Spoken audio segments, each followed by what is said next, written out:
Break के बाद एक और अहम खबर। यूक्रेन में फंसे हिंदुस्तानी तलबा को परेशानियों का सामना करना पड़ रहा है। ज़राए के मुताबिक महफूज मकामात की जानिब मुंतकिल होने के लिए मतलूबा रहनुमाई इन तलबा को हासिल नहीं हो पा रही है। हत्ता कि कुछ तलबा व तालिबात को सिक्योरिटी एहलकारों की ज्यादती का भी सामना करना पड़ रहा है। तस्वीरों में आप देख सकते हैं। देख यहाँ कैसे मार रहे लड़कियों को।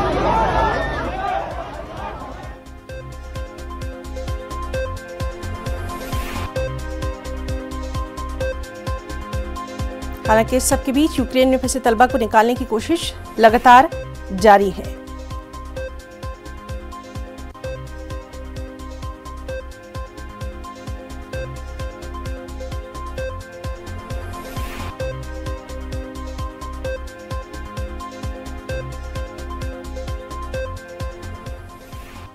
इंडियन एम्बेसी में ये इनका नाम दिखा देते हैं आपको, विक्रम कुमार।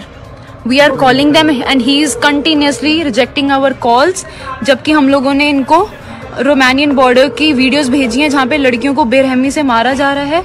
और इन्होंने अभी दोपहर में ही हम लोगों को बोला है कि कीव के बच्चे जितने भी निकल पा रहे हैं ट्रेन से निकल जाएं बॉर्डर्स पे। इस हालात में हम लोगों को गाइडेंस देने के बजाय ये लोग हमारे कॉल्स कट कर रहे हैं and they are completely ignoring us. They are saying they are evacuating the Indian citizens from border. The border is 800 kilometres from our current location. How are we as a student supposed to reach those borders? 20 से 30 हजार बच्चे जितने भी यहाँ पे stuck हैं, Indian medicine students, foreign medicine students, वो निकल पाएंगे। Thank you. जय हिंद। जय।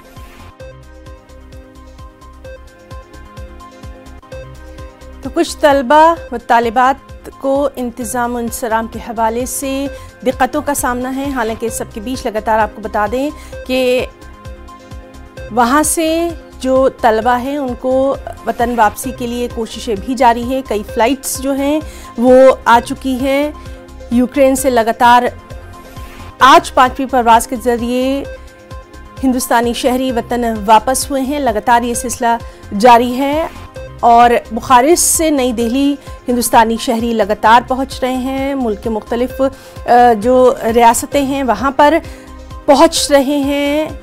लेकिन इस सब के बीच में कुछ तस्वीरें ऐसी भी आई हैं जहां पर इन तलबा को सख्त दिक्कतों का सामना है, परेशानियों का सामना है।